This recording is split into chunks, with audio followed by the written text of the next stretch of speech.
Но към него е насочена топката. Стенил подцени ситуациите. Възможност за Левски.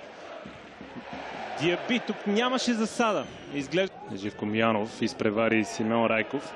Сега изстрел от дистанция на Мигел Бедо. Е доста неточен. Възможност за Диаби. Ето го и него. Топката е отклонена с глава от Роман Прохаска. Да се насладите на удара на центриране на Радослав Цонев. Възможност за Левски и това вече 1-0. Максимилиан Карнер бележи в 44-та минута, секунди преди края на първата част. Още веднъж начина, по който се стигна до този гол. Имаше, макар и минимален шанс, Михаил Венков да изчисти. Добре към Орачев.